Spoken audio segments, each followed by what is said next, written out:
반갑습니다. 반갑습니다. 네. 아, 여기 따뜻하네요. 해가 들어와서 그런가. 네.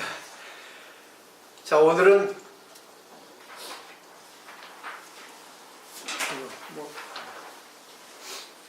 그 선의 가르침, 벽암록에 있는 내용인데 한번 잘 살펴보시면 좋겠어요. 어제는 초하루인데 그 법화경에 있는 상불경 보살에 대해서 알아봤거든요.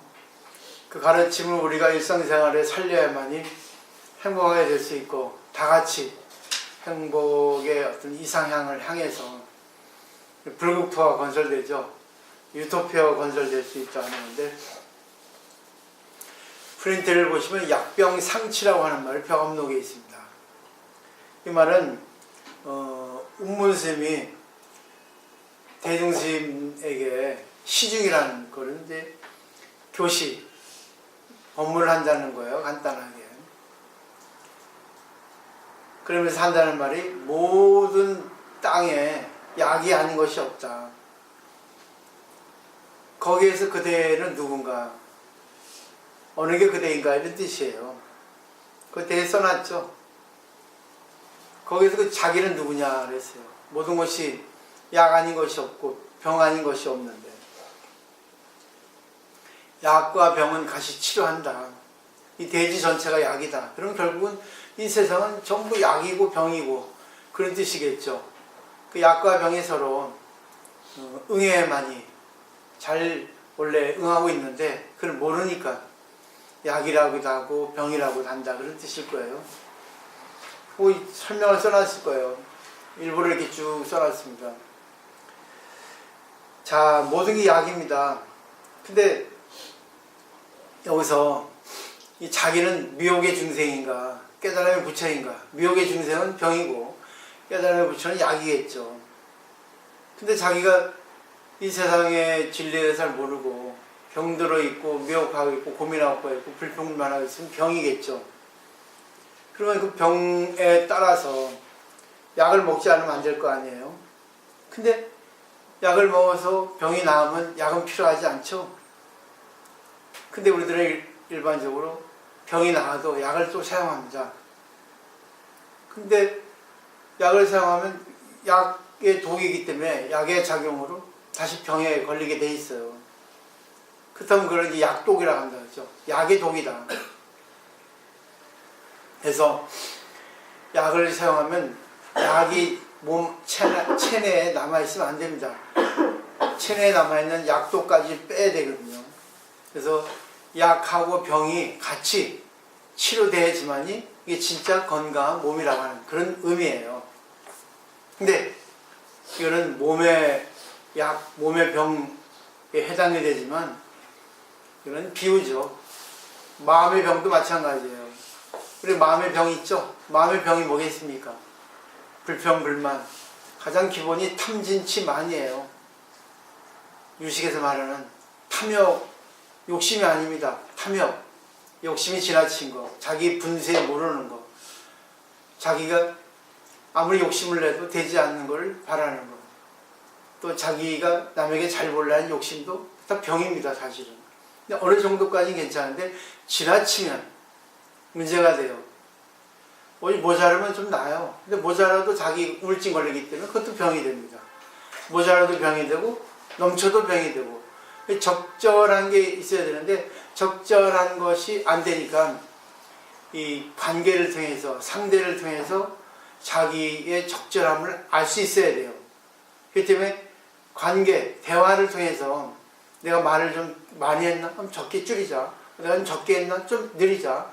이런 기준치가 생기게 돼 있거든요. 그래서 도반이 자기를 보여주는 스승이라고 하는 게 그 뜻이에요. 불교는 전미개호라고 자기의 번뇌를 불려서 깨달음으로 바꾼다는 거죠. 깨달음을 연다는 거죠. 원래 우리는 깨달음의 상태인데 깨달음이 나와야 되는데 나오지 않아요. 자아 때문에. 자기라고 하는 병 때문에 이게 나오지 않거든요. 그래서 이 전미개호는 우리 불교인들의 안목이라 할 수 있어요. 항상 깨달은 상태에 있어야 되는데 그러기 위해서는 조금 쉽지 않죠. 왜? 우리가 몸이 정상이고 건강하더라 하더라도 언젠가는 병이 찾아오게 돼 있거든요. 어쩔 수 없어요. 시간이 지남으로 해서 재무상이기 때문에. 근데 우리는 깨달으면 우리 몸에 병이 약을 복용하고 낫죠. 그러면 또 그 나은 것을 구해야 됩니다. 또 다시 병에 걸리게 행동을 해요. 마음의 병도 마찬가지예요. 자기가 힘들었는데 조금 나으면 나은 것에 대해서 어떻게 나았다. 그래서 자기에 대해서 그 깨달음에 교만하게 되어 있습니다. 그래서 깨달음도 독이 된다는 그 뜻이에요.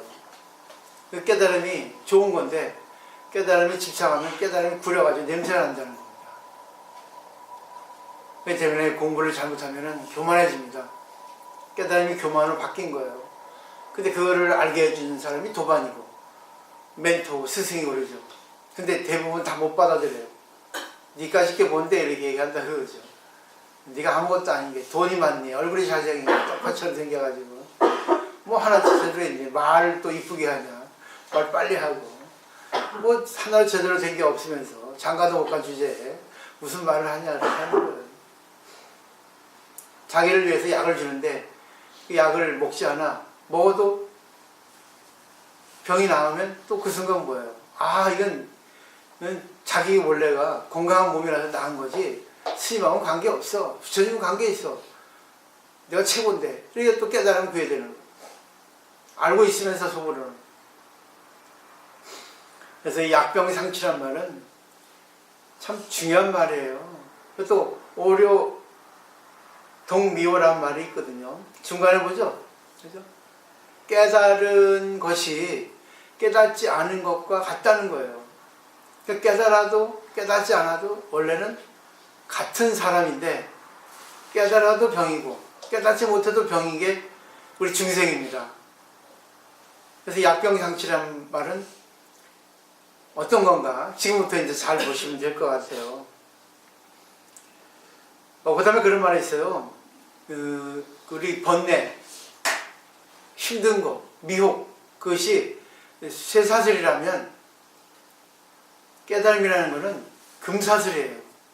은수저, 금수저, 흑수저 이렇게 얘기하죠. 근데 여기서 비유를 통해서 깨닫지 못했던 상태를 쇠사슬이라고 하고 깨달은 상태를 금사슬이라고 한들 사슬은 뭐예요? 속박하는 도구죠. 구해야 된다는 말이에요. 이것도 저것도 다 구해야 된다는 말입니다. 이게. 그래서 부처님이 가르침을 깨달았다 한들 거기에 걸려버리면 약도 없다는 거예요.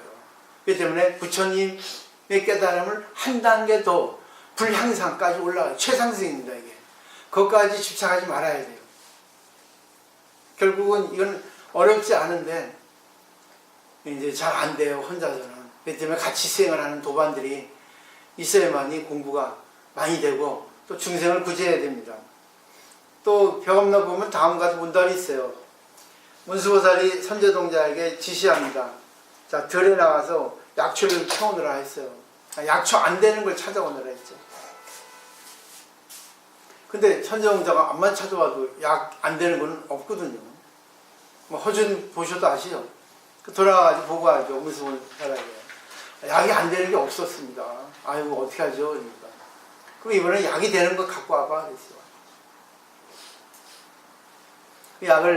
약이 되는 풀을 갖고 왔어요. 문수보살이 또 역시 대가입니다. 멘토죠. 이 풀은 약이 되어서 사람을 살릴 수 있고 죽일 수도 있다는 거예요. 깨달음이라는 게 사람을 살릴 수 있고 죽일 수 있고 미혹이라는 게 사람을 살릴 수 있고 죽일 수 있어요. 우리의 육체적 병도 사람을 죽일 수 있고 살릴 수 있어요. 육체의 병을 낫게 하는 약도 사람을 죽일 수 있고 살릴 수 있습니다. 이런 논리라면 결국 여기서 살릴 수 있는 것 쪽으로 가면 되지 않겠냐. 그런 결론에 이제 귀착할 거예요. 그래서 불교, 대성불교는 번뇌즉 보리란 말이 있습니다. 번뇌가 그대로 깨달음이란 뜻이에요. 근데 잘 보세요. 번뇌즉 보리는 참 중요한 거예요. 왜? 풀이 그대로 놔두면 썩어서 비료가 됩니다. 번뇌즉 보리죠. 그죠? 그러니까 어떤 상태에 있어서 어떤 사물이라도 자기가 어떻게 활용하느냐에 따라서 죽이기도 하고 살리기도 하는 거예요. 자기가 돈이 많아도 돈을 쥐고 있으면 그건 자기를 죽입니다. 돈이 없어도 자기가 그를 자기를 위해서 쓰고 남을 위해서 활용할 수 있으면 돈을 살리는 거예요. 자기 지식도 그래요. 너무 그냥 많이 남발해가지고 사람을 기분 나쁘게 하면 죽이는 게 되고, 너무 아껴도 죽이는 게 되고, 그러니까 적절한 거, 그걸 중도라고 하죠. 이 세상 모든 것들이 약이 되지 않는 게 없어요. 약이 되지 않는 게. 그러니까 그걸 우리가 잘 찾을 수 있어야 되고, 찾아서 활용할 수 있게 되는 겁니다. 그래서 1번, 2번 보세요. 거기 번호 보면 번뇌적 보리, 번뇌는 그대로 깨달음이라는 것은 번뇌가 그대로 번뇌는 아닙니다. 또 보리적 보리, 깨달음이 그대로 깨달음도 아닌 거예요. 번뇌 즉 보리, 이거는 패러독스, 모순이에요. 말이 결국 상반된 것을 같다고 얘기하는 건데, 그냥 같다고 보는 게 아니라 이 상태를 보는 견해를 다르게 본다는 얘기예요. 번뇌적 보리가 아닙니다. 번뇌가 그대로 보리가 될 수 없어요. 번뇌는 번뇌고 보리는 보리인데, 번뇌를 어떻게 보고 보리를 어떻게 보냐에 따라 달라진다는 거예요. 번뇌를 번뇌로 보지 않고 보리로 본다는 거예요. 보리도 사실은 번뇌일 수 있는데 그를 보리로 볼 수 있어야 된다는 얘기죠. 견해 차이예요.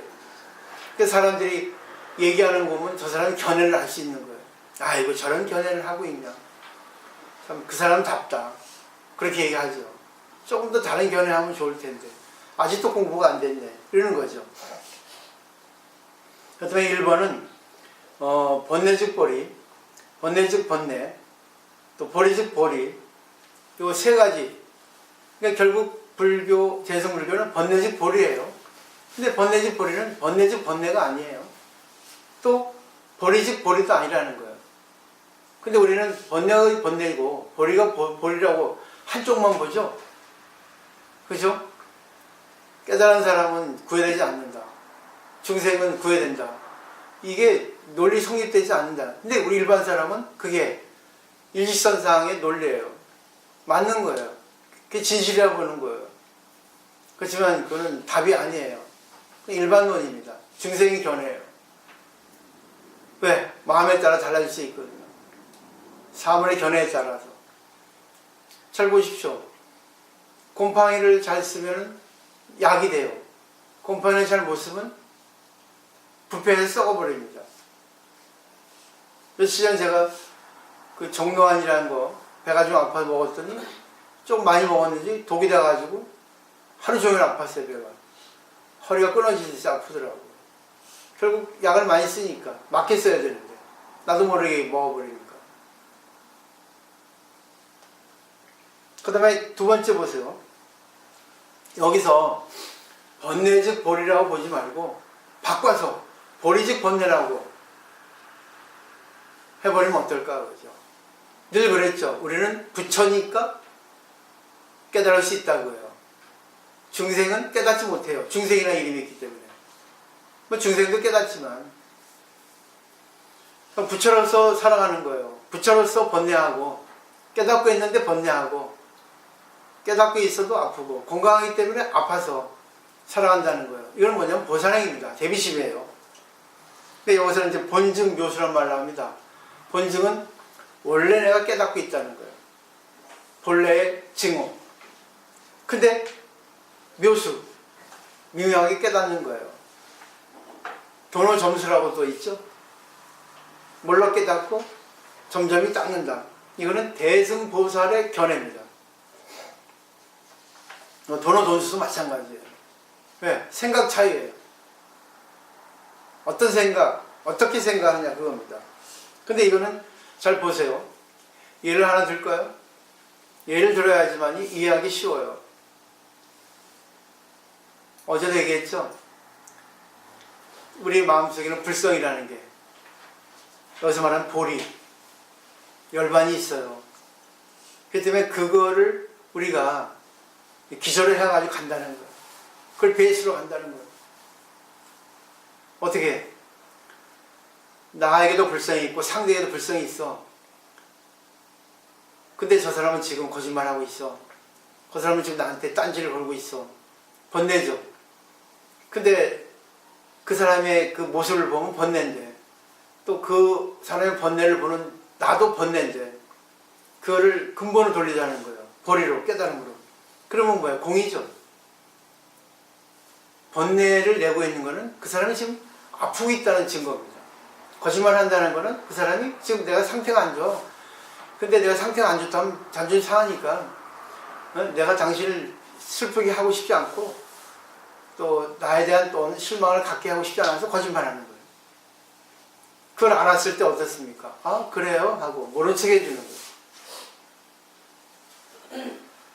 근데 더 나아가서는 어떻습니까? 그것이 상습범이 돼버리면 그때는 조금 어떻게 관계를 해야 되겠어요? 전 그걸 해가지고 미움을 받습니다. 왜?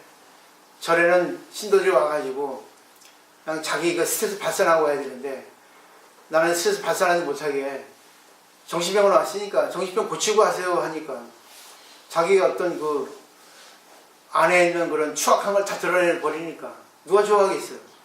근데 그걸 드러나야 되거든요. 우리가 병원에 가면은 자기 어떤 그런 상태를 다 얘기하자, 증상을.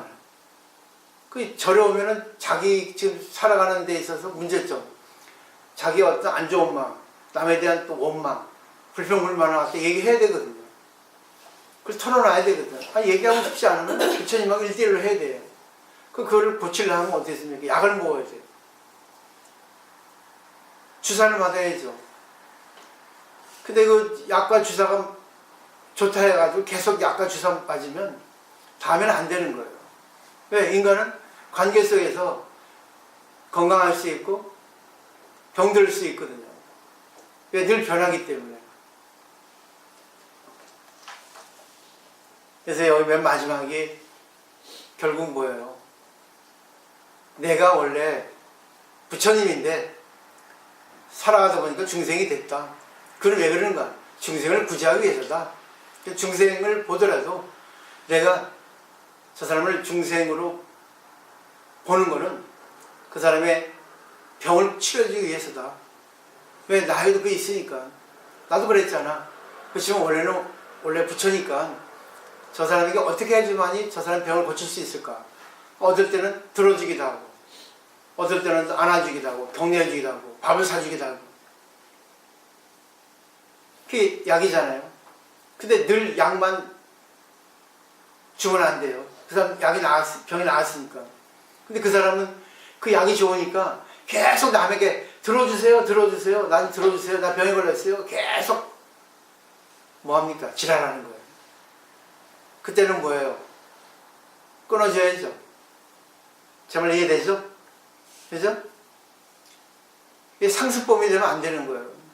왜? 인간은 상속식이 있거든. 기술론에서 보면은. 늘 자기가 좋아하는 것만 계속 하려고 그래. 그리고 그것이 통용되면은 남에게 이것이 잘 이렇게 먹어주면은 계속 그걸 하고 싶어요. 근데 그러다 보면 이게 뭐예요? 끝이 없거든요. 그럼 병이 더 도져버려요. 우리 약이 병이 될 수 있는 경우가 이렇다고 생각할 수 있겠죠.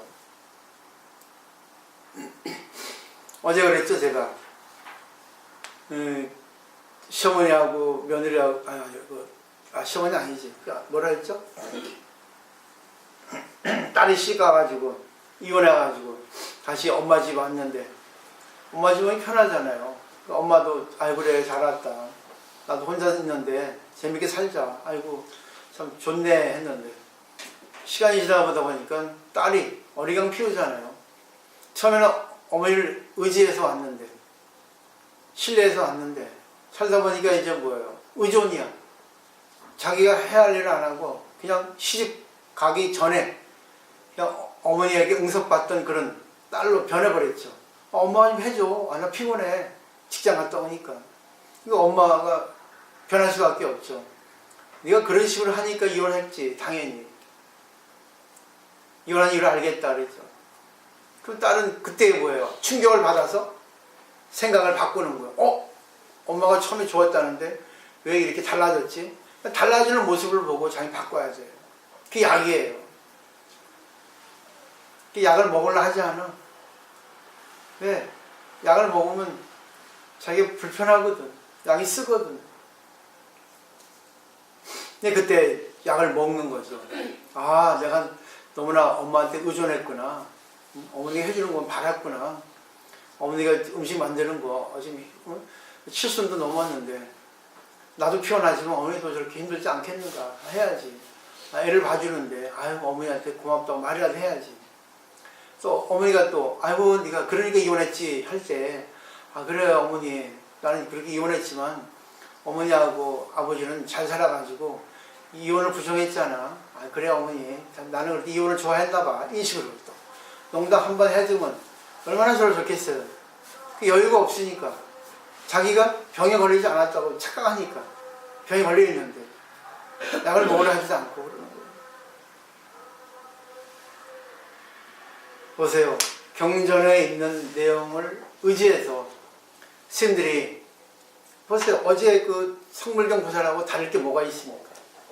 다만 간단하게 보여줄 뿐이지 우리가 이런 가르침을 배우고 우리 일상생활에 연결시켜가지고 활용을 할 수 있어야만이 불교가 살아나요.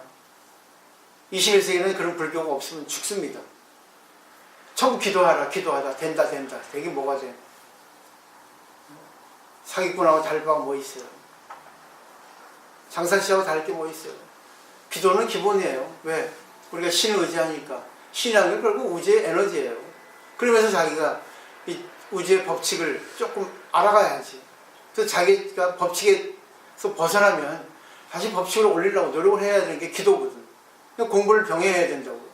근데 과연 공부하는 절이 몇 군데 있을 거냐 말이야. 늘 가가지고 그냥 쓸데없이 스트레스 발산이나 해. 쓸데없는 얘기나 하고 이상한 얘기나 하고. 여기는 제자하는 사람이 없으니까. 딴 데 가면 안 알아주고 들어주는 사람 누가 있습니까? 아, 니까지는 필요 없어 가버리지. 돈이나 많이 내가지고 맛있는 거 사주면 그거 딱 들어줄까? 세상이 야박합니다. 절에 와가지고 쓸데없는 짓 하는 거야. 그것도 한두 번이지. 근데 보살님들은 들어줘야 되는 거야. 왜? 내가 보살이니까. 두 번째,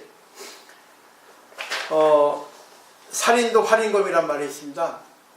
사람을 죽이는 칼, 사람을 살리는 칼. 옆에 보면 파주, 파주는 소탕문이라고 하고 방행은 걸림문이라고 해요. 근데 파주는 부정이고 방행은 긍정이라고.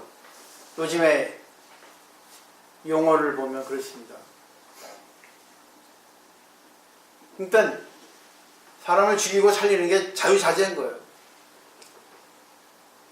이게 바로 중생을 구제하는 방법론 아니겠습니까? 어떨 때는 부정하고 어떨 때는 긍정하고 어떨 때는 칼로 찔러버리고 어떨 때는 상대의 상처를 어루만져주고 이게 돼야 되는데 많은 사람들은 중생들은 긍정적인 것이 최고라고 하는 거든. 그것도 집착하면 약이 없어. 다 좋아 다 좋아하잖아. 우리나라 불교가 우리나라 공부했던 보살들 얘기 들으면 다 좋아요. 뭐 다 좋지 않아요. 뭐가 다 좋아요. 안 좋고 좋은 게 있는데 참 공부 더럽게 했네 나 그래버리지. 그때부터 나 보는 눈이 이제 딱 옆을 째려봐. 아이고 상현씨 말 절단식을 하지 하면서 나라도 해야지 나라도. 거기 이제 병암동 얘기인데 석공화상이라는 스님이 있었습니다. 근데 원래 이 스님은 출가하기 전에 사냥꾼이었어요. 그래서 활, 화살을 항상 가지고 다닙니다. 스님인데도 불구하고. 그냥 업이에요. 근데 업이라는 게 나쁜 것만 있는 게 아니에요. 이거를 가지고 중생을 구제하는 방편으로 쓰는 거예요. 그래서 삼평이라는 승려가 찾아옵니다. 그러니까 이 석공화상이 활을 당기면서 말합니다. 활을 봐라. 화살을 봐라. 너 죽는다 그거 아니겠습니까? 그러니까 삼평스님은 오히려 가슴을 열어보면서 말합니다. 그 사람을 죽이는 거냐 사람을 살리는 거냐 그랬어요. 그러니까 석공스님은 활줄을 3번 당깁니다. 그러면서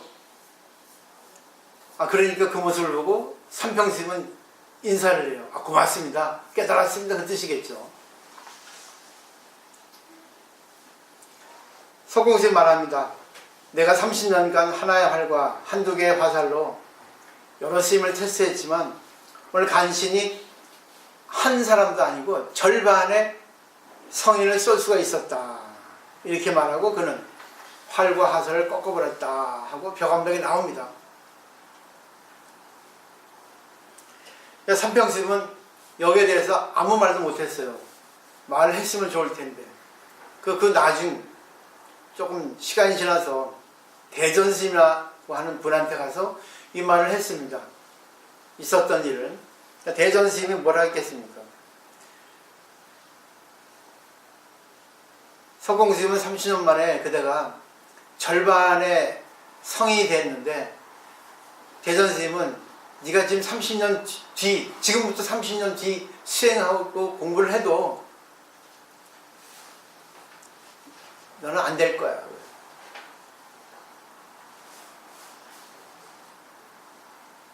여기서 간단한 글인데 석공스님은 삼평스님을 인정했어요. 반만.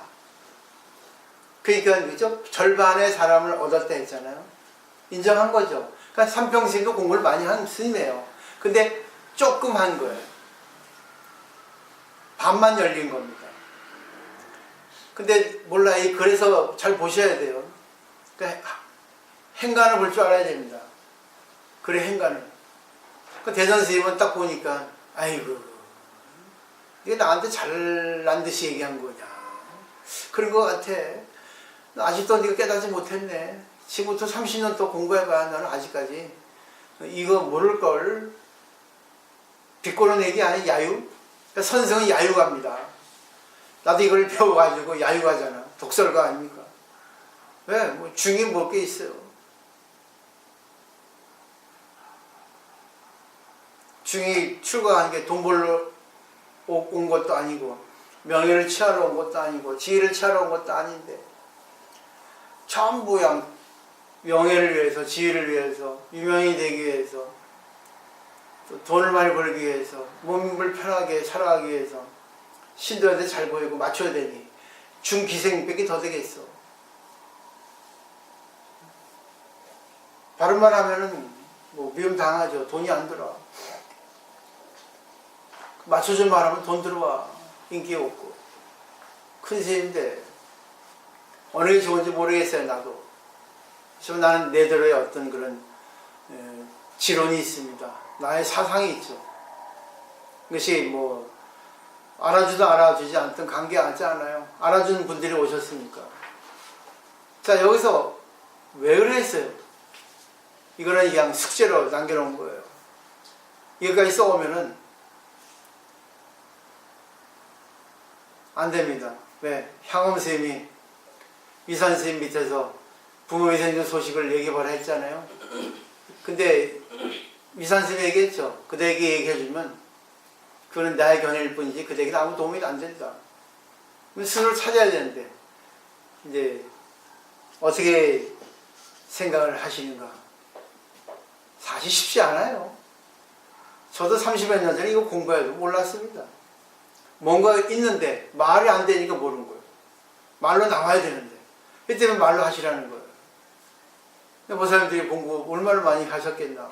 뭐 아시는 분도 계시겠지만 그것이 이제 이론에서 나온 말인가, 증오, 몸으로 체득해서 나온 건가 모르죠. 똑같은 말이라도 똑같은 사람이 하는, 아니 똑같은 말이라도 사람에 따라 말의 깊이가 달라지거든요. 이런 얕은 말인가 깊은 말인가 거짓말인가 진짜인가 달라져요. 가수도 그렇잖아요. 똑같은 노래라도 다른 가수가 부르는 거에 따라서 점수가 달라지잖아요.